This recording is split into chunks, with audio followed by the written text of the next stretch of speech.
बहुत स्वागत। आप देख रहे हैं कहानी कुर्सी की। आइए खबर महाराष्ट्र से आपको देते हैं। महाराष्ट्र में आज विपक्ष के विधायकों ने शपथ नहीं ली। विपक्ष के जितने महाविकास आघाड़ी के यानी कि कांग्रेस पार्टी, उद्धव ठाकरे और शरद पवार की पार्टियों के विधायक जीत करके आए थे। आज विधानसभा का विशेष सत्र का पहला दिन था। शपथ लेने के लिए प्रोटेम स्पीकर की नियुक्ति हो चुकी है, लेकिन उन्होंने शपथ नहीं ली और आदित्य ठाकरे का इस पर स्टेटमेंट आया। आदित्य ठाकरे ने कहा कि ये तो जीत ही ईवीएम वाली, हमें इस जीत पर ही भरोसा नहीं है महायुति की। तो और जनता में अगर भरोसा होता इस जीत में, जनता को भी, तो सब जगह लोग जश्न मना रहे होते, खुश होते लोग इस जीत से। हमें तो कहीं कोई ऐसा आदमी खुश नहीं दिखाई दे रहा जो देवेंद्र फडणवीस के मुख्यमंत्री बनने से खुश हो, इसलिए हम शपथ नहीं लेंगे। अब ये उन्होंने क्लियर नहीं किया कि इसके आगे वो क्या करना चाहते हैं। आज शपथ नहीं लेंगे, कल क्या करेंगे, फिर अभी जब पूरा फुल फ्लेज सेशन होगा उसमें वो लोग क्या करेंगे। तो ये विपक्ष ने अभी जो थोड़ा बहुत माहौल बनाया था इसको लेकर के कि चुनाव ठीक से नहीं हुआ है, वोटर लिस्ट में गड़बड़ हुई है, ईवीएम से गड़बड़ की गई, इस मुद्दे को कितना आगे ले जाना चाहती है वो, ये अभी तय दिखाई नहीं दे रहा है।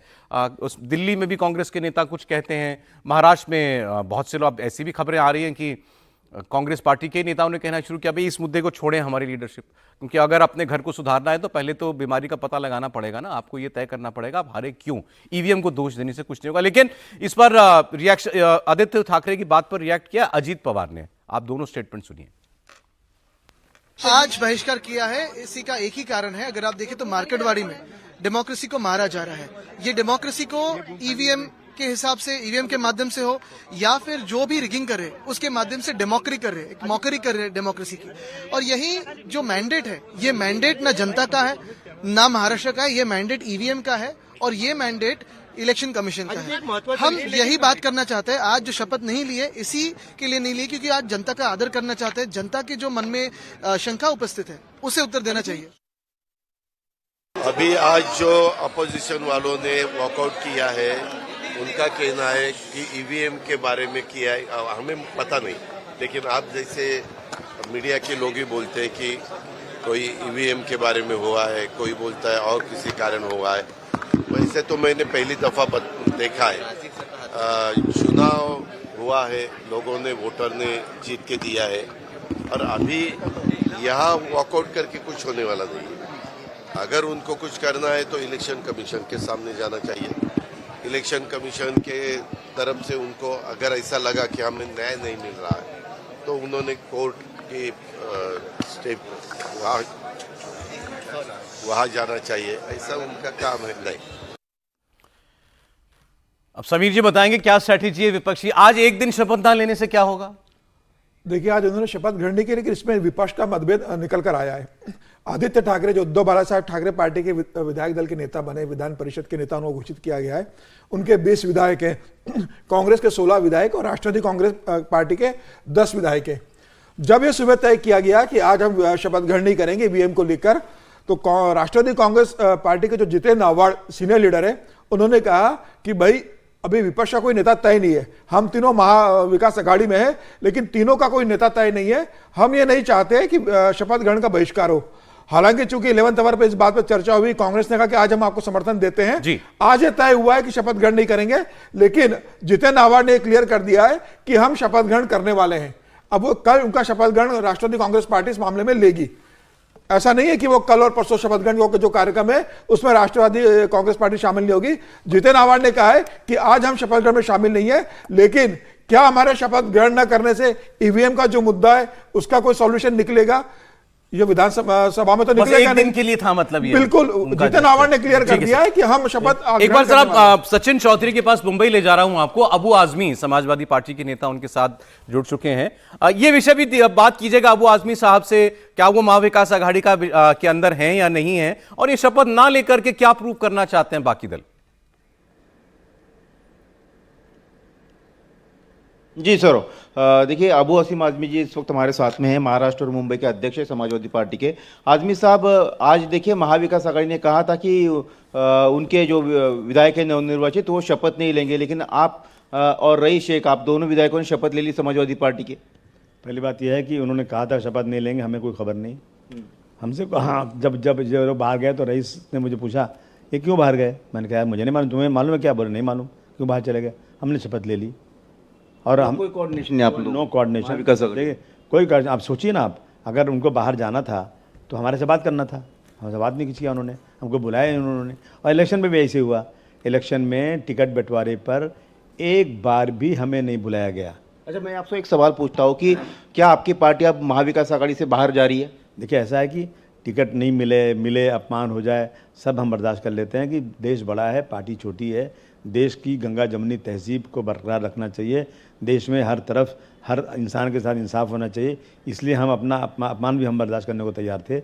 लेकिन अभी जो है, इसलिए हम अलग से हो रहे हैं कि अभी उद्धव साहब ने कहा कि मैं हिंदुत्व के मुद्दे पर अटल हूँ, मैं हिंदुत्व के मुद्दे पर काम करूँगा। अपने वर्कर्स को कहा कि हिंदुत्व के मुद्दे को चलाओ। अच्छा, वहाँ तक आगे फिर 6 दिसंबर जितने इंसाफ पसंद लोग दुनिया में, नॉट मुस्लिम ओनली, हर धर्म के लोग 6 दिसंबर को ब्लैक डे मानते हैं, इसलिए कि बाबरी मस्जिद का डिमोलिशन दिन के उजाले में कर दिया गया बिना किसी कोर्ट के ऑर्डर के, गुंडागर्दी के बलबूते पर। और सुप्रीम कोर्ट के जज ने कहा कि 6 दिसंबर को बाबरी मस्जिद डिमोलिश करना एक क्रिमिनल एक्टिविटी थी, परंतु उस क्रिमिनल एक्टिविटी पे कोई केस नहीं हुआ, किसी को सज़ा नहीं हुई। आज अगर ये कहें उद्धव ठाकरे जी, उनके लोग कहें कि हम बाबरी मस्जिद की डिमोलिश करने वालों को बधाई देना चाहते हैं, तो समाजवादी पार्टी कभी ये बर्दाश्त नहीं कर सकती। तो यही कारण है आप महाविकास आघाड़ी से जा रहे हैं? बिल्कुल यही कारण है कि हम हिंदुत्व नहीं, हम इंसानियत के मुद्दे पर साथ थे। हम इस साथ में थे कि देश में धर्म के नाम पर किसी के साथ अलग व्यवहार नहीं होगा, धर्म के नाम पर हम सब एक साथ रहेंगे। लेकिन जब उन्होंने ये कह दिया, आज़मी साहब, उद्धव ठाकरे जब मुख्यमंत्री थे तब उन्होंने मुख्यमंत्री रहते सदन में बयान दिया था कि अगर बाबरी शिवसैनिकों ने गिराई रहेगी तो हमें उस पर गर्व था। तब भी उनका ये स्टैंड था, तब भी वो बार बार ये कहते, महाविकास आघाड़ी में थे तब भी वो कह रहे थे कि हमने हिंदुत्व नहीं छोड़ा है। लेकिन तब आपको एतराज़ नहीं था, अब आपको एतराज़ होने लगा है। आपको याद नहीं क्या, हाउस में अकेला मैं ही था जिसने खड़ा होकर कहा था, उद्धव जी आप हमारे जख्म को हरा मत कीजिए, हम बाबरी मस्जिद के मसले को कोर्ट के फैसले के बाद भूल चुके हैं। हमने फैसले के बाद, हालांकि फैसला गलत था, मैं खुले कहता हूँ फैसला गलत था। जब जज साहब ने कहा कि 1949 की रात में बाबरी आपने विरोध किया था, लेकिन तब भी आप महाविकास आघाड़ी के साथ में थे ना? साथ में आप ऐसे बैठे थे साथ में, कोई वोटिंग नहीं, कोई नहीं। ऐसा है ना कि हम चाहते थे, जब उन्होंने कहा था कि मैं 30 साल तक गलत लोगों के साथ था, छोड़ कर आया हूँ, एक स्टेटमेंट दिया, मैंने जवाब दिया उसका। उसके बाद जो है कांग्रेस ने, राष्ट्रवादी पार्टी ने कोई बाहर हो गए। मैं इस मुद्दे पर साथ रह नहीं सकता हूं, कैसे रह सकता हूं? मेरी पार्टी जो है, साहब ने क्लियर कर दिया वो महाविकास आघाड़ी में नहीं है, अब वो अलग हो चुके हैं इस अलायंस से। सचिन, आप बातचीत अपनी जारी रखिएगा, हम लोग इस पर यहां चर्चा कर लेते हैं। ये तो क्लियर कर दिया उन्होंने, वो अलग हो गए। अब सवाल ये कि ये रियल सेंस में, लेकिन इसका कोई मतलब है, वो कह रहे हैं कि हमसे तो सीट शेयरिंग पर भी कोई बातचीत पहले भी नहीं की थी इन लोगों ने। अब क्या इसमें उनका क्या अंदर रहना महाविकास आघाड़ी के, क्या बाहर जाना? समीर जी, बिल्कुल ये पहले से तय था। जिस तरीके से समाजवादी पार्टी को विधानसभा चुनाव के अंदर स्पेस नहीं दी गई थी, अखिलेश यादव खुद चुनाव प्रचार करने गए। अखिलेश यादव ने बड़े मन से कहा था कि कांग्रेस महाराष्ट्र में हमको हल्के से न ले, हम कम से कम 15 सीटें ऐसी जो हम जहां चुनाव जीत सकते हैं। अखिलेश यादव ने राहुल गांधी संदर्भ में बात की थी, लेकिन महाविकास आघाड़ी में जिस तरह से स्पेस नहीं मिला, यह तय था कि आने वाले दिनों में समाजवादी पार्टी अपना अलग रास्ता अख्तियार कर सकती है। और जिस तरीके से चुनाव परिणाम है, अगर महाविकास आघाड़ी की सरकार बनती तो निश्चित रूप से अबू आजमी आज महाविकास आघाड़ी में बने रहते कि शायद हम मंत्री बनेंगे। जो बुरी हार हुई है कि विपक्ष का नेता बनने लायक सीटें भी महाविकास आघाड़ी को नहीं मिली, तो अब समाजवादी पार्टी को लग रहा है कि हम अपना रास्ता अलग कर ले। और जो जिस चीज का वो जिक्र कर रहे हैं बाबरी मस्जिद का, कि कल 6 दिसंबर को मिलिंद नार्वेकर जो उद्धव ठाकरे के बेहद करीबी और निजी सचिव है, उनका जो ट्वीट आया है ये बता रहा है कि उद्धव ठाकरे से सहमति लेने के बाद मिलिंद नार्वेकर ने वो ट्वीट किया था जिसमें बाला साहब ठाकरे, उद्धव ठाकरे और आदित्य ठाकरे का फोटो, और ये कह रहे हैं उद्धव ठाकरे तो वापस आ गए हिंदुत्व। बिल्कुल तय हो गए। अब उद्धव ठाकरे भी वापस महाविकास आघाड़ी से बाहर किसी भी दिन निकल सकते हैं।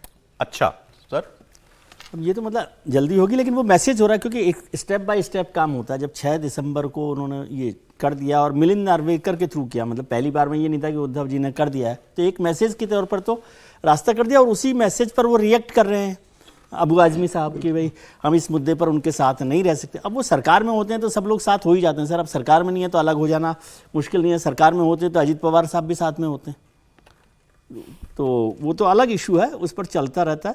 लेकिन मैं ये समझ नहीं आया, मैं महाराष्ट्र का चुनाव समीर साहब ने देखा, ये आदित्य ठाकरे जी और जो शिवसेना ने शपथ नहीं ली, ये सब लोग भी ईवीएम से ही जीते हैं या कहीं और नए सिस्टम से जीते हैं? इनको जिता दिया गया है। अच्छा, अलग होता है ऐसा, वो जनता ने उनको जिताया है वहाँ पर। तो उस पर कम से कम यदि तीनों पार्टी भी एक साथ, मैं उसमें कोई है नहीं, ईवीएम को लेकर आपत्ति है तो मैं हमेशा ही कहता हूँ कि इस पर एक राष्ट्रीय बहस के तौर पर आना चाहिए, चुनाव आयोग में जाना चाहिए, सुप्रीम कोर्ट में जाना चाहिए कि पूरे सिस्टम पर, और कम से कम महाविकास आघाड़ी तो एक साथ हो उस मुद्दे पर। ये लड़ाई अकेले अकेले लड़कर कहीं पर भी नहीं पहुंच रही। और मुझे भी पता है, आपको भी जानकारी है कि कोई शिवसेना जो है आज केवल शपथ नहीं ले रही, कल परसों में शपथ ले ही लेगी।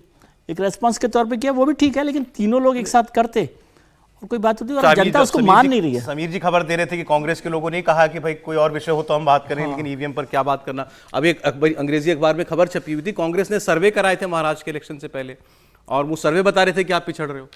नहीं, देखिए, मुझे लगता है कि ये लोग अपने विधायकों का, जनता का जिस तरह से अपमान कर रहे हैं, अभी और नीचे इनको जाना है। इस तरह के जब जनादेश आते हैं, जनता तय करती है, तो अक्सर यही होता है कि जो दूसरा वाला पक्ष होता है लगभग वो खत्म हो जाता है। लेकिन इसमें भी जो विधायक चुनकर आ रहा है, आप उसकी शक्ति, उसकी ताकत को समझिए। और कई बार कहता है ना कि वोट कटवा, दूसरी तरह की चीजें होती हैं, हालांकि मैं उस पर बिल्कुल नहीं मानता उस सिद्धांत को, क्योंकि हर कोई अपनी ताकत से लड़ता है। लेकिन जो आदित्य ठाकरे ये बोल रहे हैं, अगर एमएनएस का कैंडिडेट वहां नहीं होता तो हो सकता है कि मिलिंद देवड़ा जीत जाते। जरूरी नहीं कि उनका वोट मिलिंद को मिलता, हो सकता है कि इनकी बड़ी मार्जिन और बढ़ जाती, दो में से एक काम हो सकता था। जो लोग उनके साथ जीत कर आए हैं, वो अपनी विधानसभा में कितनी ताकत से जीते होंगे उनको सबको पता है। और आप करेंगे नहीं, तुम शपथ मत लो, हम जरा अविश्वास करेंगे, हम सबके ऊपर संदेह करेंगे।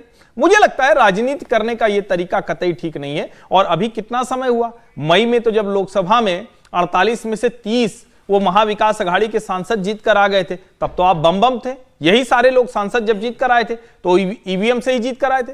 कम से कम अपनी नाकामी, अपनी कमजोरी, अपनी जनता से न जुड़ पाने की क्षमता, इस अक्षमता को आप ईवीएम पर मत फोड़िए, वरना जनता फिर और तय करती है तो बहुत से लोगों का राजनीतिक भविष्य खत्म होता है, फिर उस दिशा में बढ़ेंगे आप। और आपको यह भी सोचना चाहिए कि बाला साहब ठाकरे का चित्र लगाकर एकनाथ शिंदे वहां कहां खड़े हैं, 57 विधायकों के साथ खड़े हैं, सांसद भी उनके पास हैं साथ, आप कहां खड़े हैं? आप बाला साहब के पोते हैं, बाला साहब ठाकरे की विरासत है, वही मुंबई है, वही महाराष्ट्र, आप क्या कर रहे हैं? अच्छा, जनता का जो जनादेश है उसको स्वीकार करने का नतीजा आप देखिए, 77 में कांग्रेस मतलब वॉश आउट हो गई थी, लेकिन 2.5 साल बाद वो इंदिरा गांधी फिर उसी ताकत के साथ आ गई। 84 में भारतीय जनता पार्टी 2 सीटों पर आई थी। एक खबर सर और है जिसका महाराष्ट्र की राजनीति पर थोड़ा असर होगा, पड़ेगा। दरअसल अजीत पवार का एक मामला चल रहा था इनकम टैक्स डिपार्टमेंट के साथ, और इनकम टैक्स डिपार्टमेंट ने उनकी 1000 करोड़ से ज्यादा की जो प्रॉपर्टी है उसको अटैच कर लिया था। अब लेकिन ये एक बॉडी होती है ट्रांजैक्शंस, माफ कीजिएगा, प्रिवेंशन ऑफ बेनामी प्रॉपर्टी ट्रांजैक्शंस एपेलेट ट्राइब्यूनल। मामला इसमें क्या, अजीत पवार ने इस कार्रवाई को चुनौती दी थी और वहां से उनके पक्ष में फैसला आ गया है। मतलब जो प्रॉपर्टी उनकी रोक ली गई थी, उस अटैच कर ली गई थी 1000 करोड़ से ज्यादा की, वो संपत्ति अब क्लियर कर दी गई है, तो ये राहत मिल गई। अब इस बार ऑपोजिशन वाले कह रहे हैं कि भाई ये तो होना ही था, आप सरकार में आप गए इसलिए, बीजेपी के साथ इसीलिए गए। इस पर भी रिएक्शन है अजीत पवार का। मैं भाजपा के साथ कब गया हूँ, कब गया हूँ बोलना, 1.5 साल हो गए, तो 1.5 साल क्या हुआ, कुछ भी। अगर उन्होंने जो भी एलिगेशन किया वो सच्ची, उसमें सच मानना पड़ेगा, ऐसा नहीं है। हर एक को अपील करने का अधिकार है और उन्होंने डिसीजन दिया है। क्लीन चिट तो मिलनी ही है ना, प्रफुल्ल भाई पटेल को मिली, अजीत दादा पवार को मिली, अब नवाब मलिक को मिलेंगी। बात ऐसी है कि 1000 करोड़ की बेनामी संपत्ति उनकी जब्त हो गई थी। आंकड़ा सुन लीजिए, 1000 करोड़। प्रफुल्ल भाई पटेल, उनकी लगभग 300 करोड़ की प्रॉपर्टी ईडी ने जब्त की थी। प्रफुल्ल भाई के ऊपर आरोप क्या था कि उनका दाऊद इब्राहिम से लिंक है और वो मनी लॉन्ड्रिंग हुआ है दोनों में, इकबाल मिर्ची, और उससे वो प्रॉपर्टी खरीदी। नहीं सर, किसकी बात पर भरोसा किया जाए? जांच तो मतलब जांच हुई, राहत सरकार से मिली है। अब ये जांच होती है, उसमें राहत सरकार के वक्त मिलती है, तो सरकार पहले आई है, राहत बाद में आई है, क्या है मुझे कुछ पता नहीं है। लेकिन ऐसा होता ही रहता है, इसमें कोई नई बात नहीं हो रही है। अजीत पवार साहब क्यों आए हैं, ये तो जेल जाने वाले थे, देवेंद्र फडणवीस जी की बात माने तो। जब तक जांच नहीं हुई थी तब तक क्या वो जेल चले गए थे? नहीं गए ना। और प्रफुल्ल साहब को भी राहत मिल गई है। अब ये सब तो चलता रहता है। और आप पिछला इससे पहले का देखें, जांच को छोड़ दें, तो जो जांच होती है उसका मैं बार बार जिक्र करता हूं कि ईडी इनकम टैक्स का जीपीएस सिस्टम को थोड़ा ठीक करने की जरूरत है। गलत जगह पहुंच जाती है वो हमेशा ही अपोजिशन लीडर्स के पास पहुंचती है। तो ये सरकारों में ऐसा होता रहता है। अब इसको ये कहना कि नहीं इस सिस्टम में ये जांच कैसे हो, 1000 करोड़ रुपए की बेनामी संपत्ति का जो आरोप है वो कैसे लगाया, किसने लगाया, और फिर वो इतने समय तक चलता रहा और आज वो क्लीन चिट उस पर मिल गई है। आरोप में इतना दम पाया कि प्रॉपर्टी अटैच कर ली। प्रॉपर्टी अटैच कर दी गई। और प्रफुल्ल पटेल का मामला था, उस पर भी एफआईआर हो गई है, वो क्लोजर रिपोर्ट उसकी हो गई है। तो किस तरह के आरोप लगाए जाते हैं राजनीति में, किस तरह से काम होता है, अब इस पर चर्चा भी मतलब बेमानी सी है, कोई मायना नहीं। बाकी सब लोग जानते हैं, कहते हैं जनता सब जानती है। आंकड़े बड़ा इंटरेस्टिंग तरीके से आया है। जब ईडी ने जब इनकम टैक्स से जब प्रॉपर्टी सील की थी, उसके अंदर अजित पवार की जो शुगर फैक्ट्री है बारामती में, उसको सील किया था। बंबई के 4-5 आवासीय फ्लैट और कुछ कमर्शियल बिल्डिंग को सील किया था। कई जमीनें सील की थी। तो जब सील किया था तो अजित पवार ने कहा था कि साहब ये मेरी संपत्ति पूरी 1000 करोड़ की इसकी वैल्यू है। तो इनकम टैक्स ने कहा था कि भाई आपको लगता है 1000 करोड़ होगी, हमारे नजर में 150 करोड़ की संपत्ति है और हम 150 करोड़ की संपत्ति को सीज कर रहे हैं, आपकी 1000 करोड़ की नहीं है। अच्छा। क्योंकि जब ये इसके खिलाफ जब अजित पवार गए थे, अपील की थी, तो उन्होंने कहा था कि भाई आप 150 करोड़ की संपत्ति सील कीजिए, ये तो मेरी आपने 1000 करोड़ की संपत्ति सील कर ली है। तो ये उस समय से 1000 करोड़ का आंकड़ा चल रहा है कि 1000 करोड़ की जो संपत्ति पवार साहब 1000 करोड़ बिल्कुल पवार खुद ही मानते